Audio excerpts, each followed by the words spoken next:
El Señor es mi pastor, nada me faltará. En lugares de delicados pastos me hará descansar. Junto a aguas de reposo me pastoreará. Confortará mi alma. Me guiará por sendas de justicia, por amor de su nombre. Aunque ande en valle de sombra de muerte, no temeré mal alguno, porque tú estarás conmigo. Tu vara y tu cayado me infundirán aliento. Aderezas mesa delante de mí en presencia de mis angustiadores. Unges mi cabeza con aceite, mi copa está rebosando. Ciertamente, el bien y la misericordia me seguirán todos los días de mi vida. Y en la casa de Jehová moraré por largos días.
Leemos en el Evangelio de San Juan, capítulo 10, los primeros 10 versículos.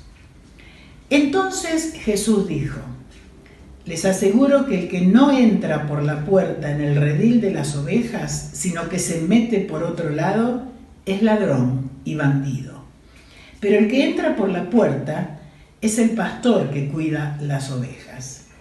El portero le abre la puerta y el pastor llama a cada oveja por su nombre y las ovejas reconocen su voz. Él las saca del redil y cuando ya han salido todas, camina delante de ellas y las ovejas lo siguen porque reconocen su voz. En cambio, no siguen a un desconocido, sino que huyen de él porque no conocen la voz de los desconocidos. Jesús le puso esta comparación, pero ellos no entendieron lo que les quería decir. Jesús volvió a decirles: esto les aseguro, yo soy la puerta por donde pasan las ovejas. Todos los que vinieron antes de mí fueron unos ladrones y bandidos, pero las ovejas no le hicieron caso. Yo soy la puerta. El que por mí entre será salvo. Será como una oveja que entra y sale y encuentra pastos. El ladrón viene solamente para robar, matar y destruir. Pero yo he venido para que tengan vida y para que la tengan en abundancia. ¿Vieron qué hermoso texto que nos acaban de leer? Primero el Salmo, ¿no? Un Salmo maravilloso que habla de la protección de Dios en momentos difíciles, en valles de sombras de muerte. donde su vara nos guía y es protección. Y ahora el texto de Juan, capítulo 10 de Juan. Este pastor que se acerca al redil donde están las ovejas. Hay aquí varias imágenes muy lindas. Una es la puerta, otra es el pastor, obviamente, otra es el ladrón, otro es el portero, que hay un portero que cuida el lugar, y por supuesto las ovejas. Había en aquel entonces una sola puerta. En realidad Jerusalén tenía varias puertas, porque era una ciudad muy grande, pero era excepcional Jerusalén. Todas las demás ciudades tenían una sola puerta, eran ciudades pequeñas, con una muralla, que en realidad en las ciudades pequeñas la muralla era ir uniendo casa con casa y la pared exterior de la casa iba formando una especie de muralla, que no era para protegerse de un ejército, como tenían las ciudades grandes, como Jerusalén, sino era para protegerse de las fieras y de ellos mismos, ¿no es cierto?, de que no hubiera alguna persona que quisiera entrar por un lugar incorrecto. Así que había una sola puerta para la ciudad.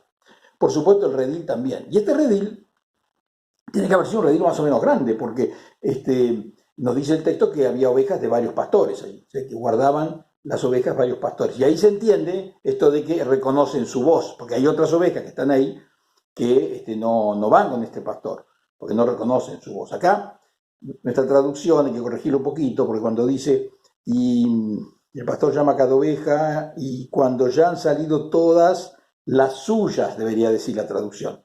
Se fijan en Reina Valera, que es nuestra Biblia tradicional, ahí está clarísimo, claro, ¿no? Está claro el texto ese. Son las ovejas de él las que salen, hay otras que no salen. ¿Pero por qué? Porque las de él reconocen su voz. Entonces hay una relación muy estrecha entre ese pastor y esas ovejas. Y por supuesto él entra por la puerta y el portero le abre la puerta porque lo conoce y sabe quién es, y cualquier otro que quisiera hacerse pasar por un verdadero pastor no va a entrar por esa puerta, porque el portero no lo va a reconocer y no lo va a dejar pasar. Entonces ese es ladrón, ¿no? Ese es el que quiere robar las ovejas. Acá la imagen profunda es que la voz del pastor infunde confianza. Cuando ellas escuchan su voz, las que son de él, las que pertenecen a él, salen y se van con él. Y fíjate qué imagen tan linda esa de que él va adelante, ¿no? Dice que el pastor va caminando y todas las ovejas lo siguen porque tienen confianza en que él los va a llevar a un buen lugar. Esa es la imagen que está detrás de esto, ¿no? A los buenos pastos o al lugar donde hay agua, donde podrán comer y saciarse, pero también descansar. No van a estar amontonadas como en un redil, sino que van a poder tener la libertad de estar con su pastor, pero disfrutando de la naturaleza y de los dones que Dios les da. Y esa es un poco la imagen que está detrás de esto, ¿no? Las ovejas conocen la voz del pastor y el pastor conoce a sus ovejas. Dice que las llama por el nombre. Vieron que venimos hablando del nombre, en la Biblia es muy importante el nombre. El nombre es lo que identifica y en este caso dice que ese pastor conoce a sus ovejas por el nombre. Es muy lindo saberse parte de un pueblo que tiene ¿cómo podríamos decir? Como guía, como aquel que nos conduce, aquel que nos protege, aquel que nos quiere, aquel que está con nosotros siempre, que nos conoce por el nombre. No somos un número, no somos una etiqueta, ni un código de barra, ni nada por el estilo. Nos conoce por el nombre. Y el nombre es, como ya dijimos una vez, la identidad. Es la identidad, es lo que somos. Podemos ocultar lo que somos a algunos, pero no se lo podemos ocultar a Dios, y menos a nuestro Señor. El creyente sabe que es guiado a un buen lugar por aquel que es el pastor a quien reconoce, y que ese pastor nos reconoce a nosotros y nos conduce y nos dirige por el buen camino. Vamos a seguir hablando de esto.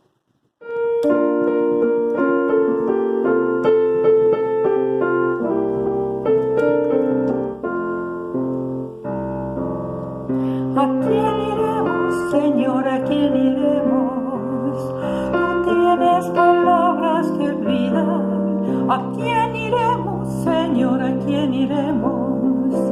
Tú tienes palabras de amor. ¿A quién iremos, Señor? ¿A quién iremos?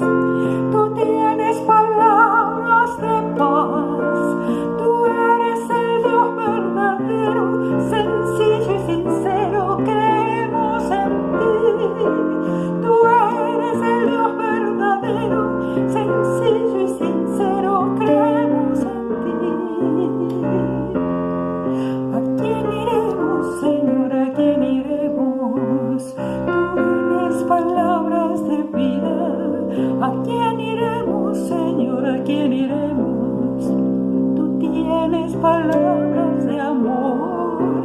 quién iremos, Señor? ¿A quién iremos? Tú tienes palabras de paz. Tú eres el Dios verdadero, sencillo y sincero. Creemos en ti. Tú eres el Dios verdadero, sencillo y sincero. Creemos en ti.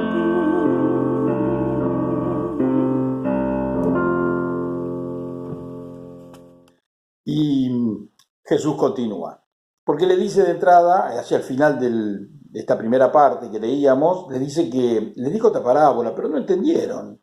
Cosa que nos pasa muy seguido, que escuchamos el Evangelio y no lo entendemos. O creemos que lo entendemos, pero no lo entendemos en realidad. Y entonces Jesús, que no escatima esfuerzo porque sí entendamos, o al menos podamos comprender la densidad de su mensaje, dice que se las explica. Ustedes vieron, Jesús volvió a decirles. O sea, como que, ya que no entendieron, voy a hablar de vuelta con ustedes.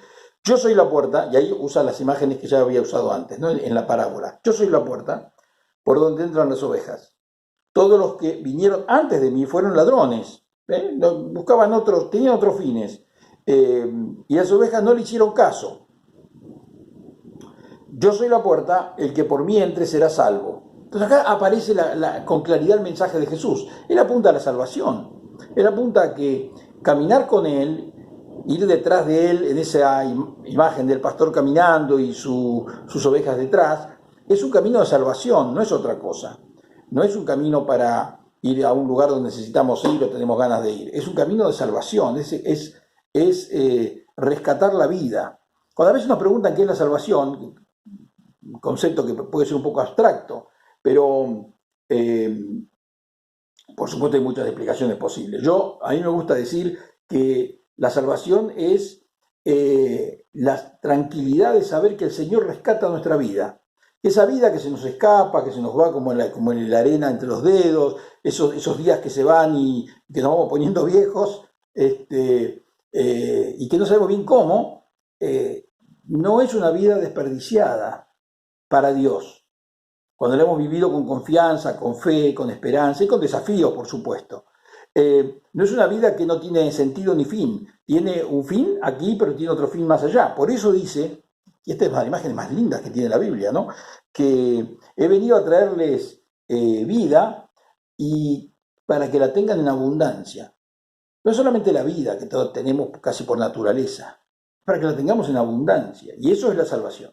La salvación es saber que Dios rescata nuestros días, nuestras cosas, nuestros pensamientos, nuestras mejores intenciones. Por supuesto no rescata las buenas, las malas intenciones, rescata las buenas, las cosas que hacemos en consonancia con su voluntad. Y eso es la salvación, no hay que buscar otra cosa. Después, uno podría decir que esa vida en abundancia apunta a esa expresión, apunta a la vida eterna. Es decir, sabemos que el Señor nos espera y nos va a dar un lugar. Uno puede decir, ¿y cómo será eso? No sabemos. La razón humana es muy limitada. No tenemos por qué andar tratando de racionalizar aquellas cosas que no se pueden explicar con silogismos y con la razón. La razón está puesta para otras cosas y nos ayuda mucho, ¿no es cierto? Entre otras cosas, a buscar una cura para esta pandemia que estamos padeciendo. Pero en este campo, más que la razón, lo que tenemos que pensar es nuestra relación con Dios, que no pasa por lo racional, pasa por reconocernos hijos, hijas de Él, escuchar su voz y reconocerlo a Él. Pero lo hacemos porque Él antes nos llamó a nosotros por nuestro nombre. Y entonces ahí se da ese encuentro entre el pastor que guía a sus ovejas, las ovejas que se sienten guiadas por su pastor. Uno se sienta y se deja guiar cuando está convencido que quien nos guía nos lleva a un buen lugar. Y ese buen lugar es un lugar físico. No, bueno, así está narrado en las parábolas, por supuesto. Las ovejas van a un buen lugar para comer y descansar. No, estamos hablando de un buen lugar en nuestro espíritu, en lo que somos adentro. A veces estamos con muchas turbulencias, a veces estamos con valles de sombra de muerte, como leíamos hace un rato. A veces estamos muy confundidos. Bueno, el Señor nos guía a un lugar donde Él nos va a hacer descansar, nos va a brindar la posibilidad de estar con Él. creo que es importante saber que nos guía un pastor que es confiable, que dio su vida por nosotros y dio su vida por amor a nosotros. ¿Quién nos va a querer más que nuestro Dios? Bueno, difícilmente haya alguien que nos ame tanto como para dar su vida por nosotros.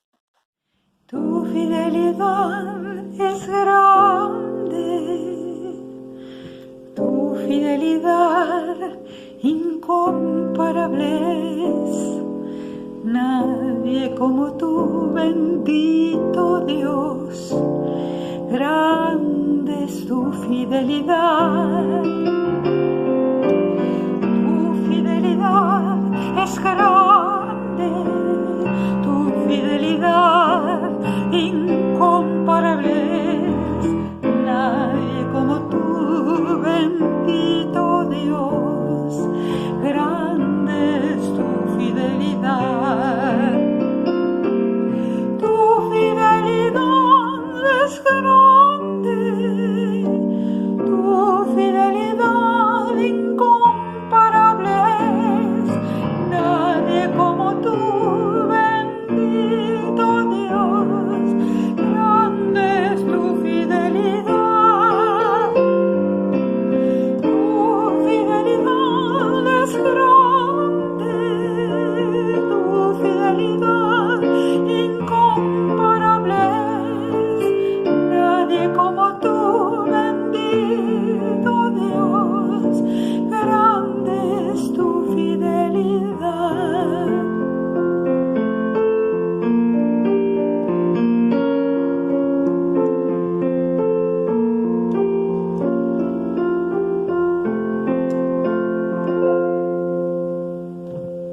Leemos en el libro de los Hechos de los Apóstoles, capítulo 2, versículos 42 al 47.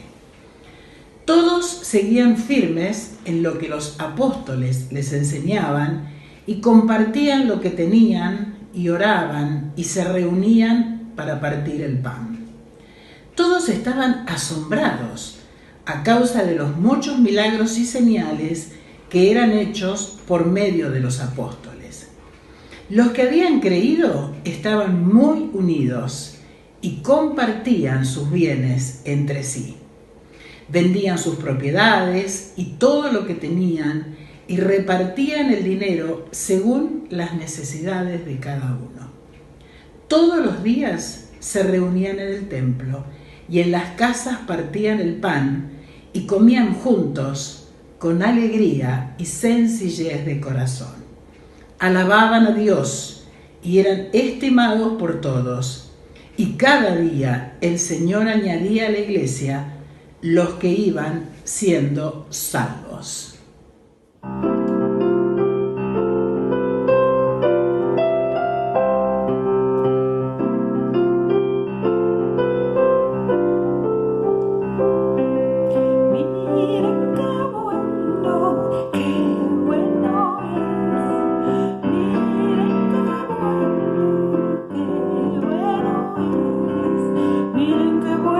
Cuando los hermanos están juntos, es como aceite bueno derramado sobre Aarón. Miren qué bueno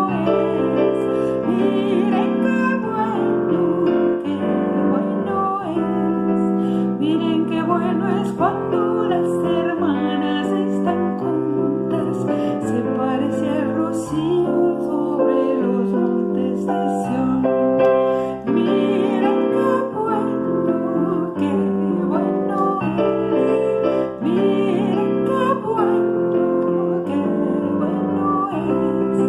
Miren qué bueno es cuando nos reunimos todos juntos, porque el Señor ahí manda vida eterna y bendición.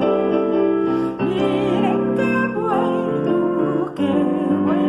es. Miren qué bueno es. Y después de ese pastor que guía a su pueblo y a sus ovejas, ocurre que esto que acabamos de leer y que nos leyeron, tan lindo, de el libro de los Hechos. Estos están reunidos y se describe esa comunidad. Fíjense que es la primera descripción que tenemos de la comunidad de los primeros cristianos. Y señala que comparten las cosas, se reúnen para partir el pan. También señala que se reúnen en el templo. Vieron que a veces tenemos la idea de que a Jesús no le interesaban mucho las instituciones, y no es así. Jesús se reunía en el templo y los primeros discípulos, probablemente siguiendo la costumbre de Jesús, se reunían en el templo. Y después señala que vendían sus cosas, sus posesiones, y compartían lo que tenían, etc. Es muy difícil saber la realidad práctica de esta comunidad. Se ha escrito mucho, se ha dicho mucho. Cuando uno lo lee así, solo el texto da la sensación de que son un grupo pequeño de personas, o sea, 50, 60 personas que comparten sus cosas. En realidad, un versículo antes, en el 42, hablaba de que eran alrededor de 3.000 personas. Y ya 3.000 personas es un grupo muy significativo, ¿no es cierto? Y en el capítulo siguiente, que en realidad es el 3, ahí por el 3, capítulo 4, al comienzo, habla de 5.000 personas que se unían a la comunidad, solamente varones, señala.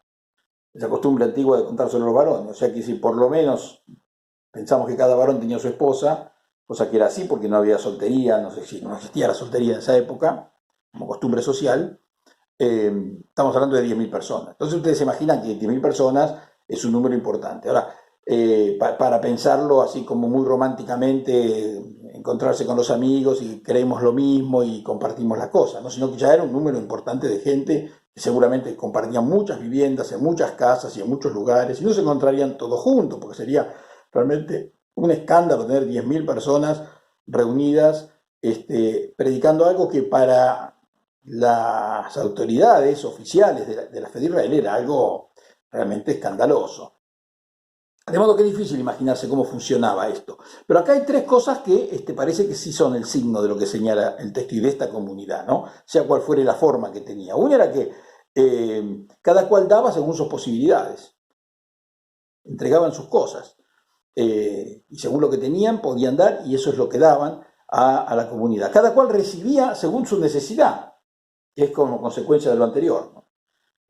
Lo que señala el texto es que cada cual recibía según su necesidad. Y podríamos decir que la clave de todo esto es que no había entre ellos ningún necesitado, nadie que necesitara algo. Todos podían ayudarse mutuamente para evitar que alguna persona o alguna familia estuviera por debajo de lo que tenía que estar, para el bienestar que cualquier persona, cualquier familia merece tener. Y ese es el signo de esta comunidad. A eso somos invitados.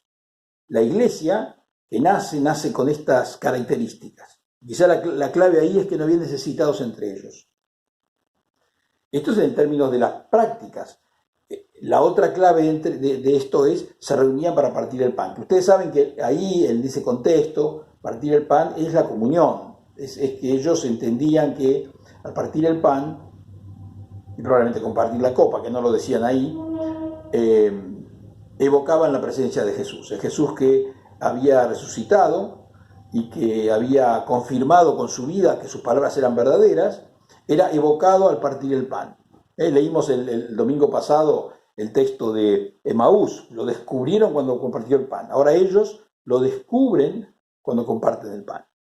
Y podríamos decir que nosotros también.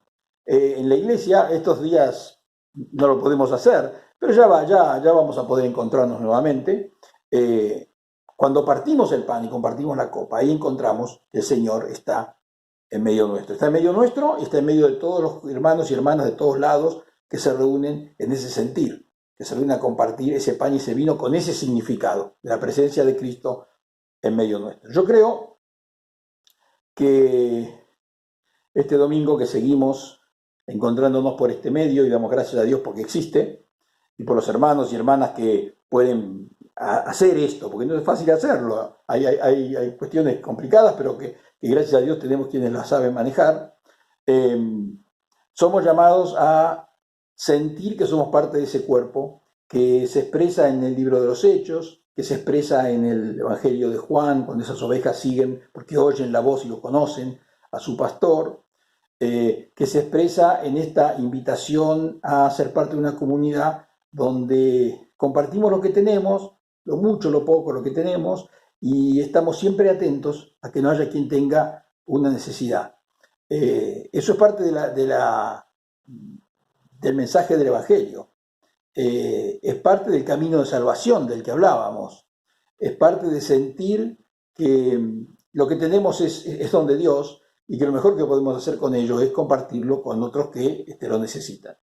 Que el Señor nos bendiga en este domingo, que nos dé la tranquilidad para seguir adelante en este tiempo de cuarentena, que nos dé también la tranquilidad de saber que esto pasa y que el Señor está trabajando a través de médicos, enfermeros y muchas otras personas que hacen también tareas para que podamos seguir estando en casa y cuidándonos, y que el Señor nos dé la tranquilidad de saber que Él fue al redil, entró por la puerta principal, nos llamó y nosotros escuchamos su voz y lo reconocimos. La tranquilidad de saber que estamos con un buen pastor y alguien que nos guía a buenos lugares, en la vida, en los días, en los pensamientos, y que todo eso sea realmente enriquecedor para nuestra vida. Que cuando salgamos de esto podamos celebrar grandemente, una vez más juntos, la presencia de Jesús en medio nuestro. Amén y amén.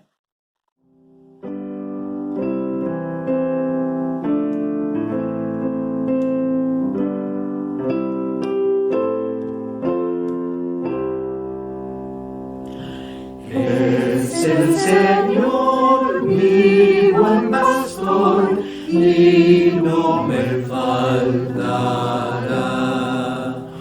Por verdes prados con amor, Él me conducirá. Por verdes prados con amor, Él me conducirá. Junto a aguas frescas con bondad para me reposar. Por sendas justas y de paz su mano me guiará. Por sendas justas y de paz su mano me guiará.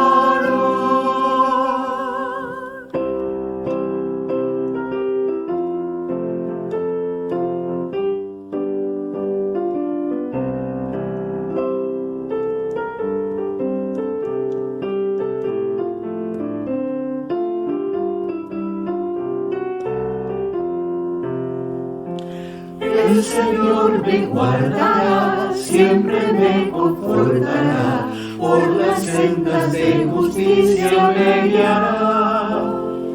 En el tiempo de dolor su consuelo me dará, en mi corazón su paz infundirá.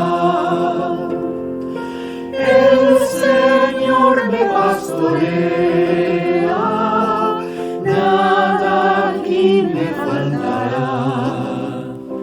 En su brazo confiaré, junto a él caminaré, nada del amor de Dios me apartará. Oh, tan fiel es mi pastor, tan constante en su amor, que mi copa rebosando siempre está. Cuando en valle oscuro esté, mal ninguno temeré, a la casa de mi Dios iré a morar. El Señor me pastorea, nada aquí me faltará. En su brazo confiaré, junto a él caminaré, nada del amor de Dios me apartará.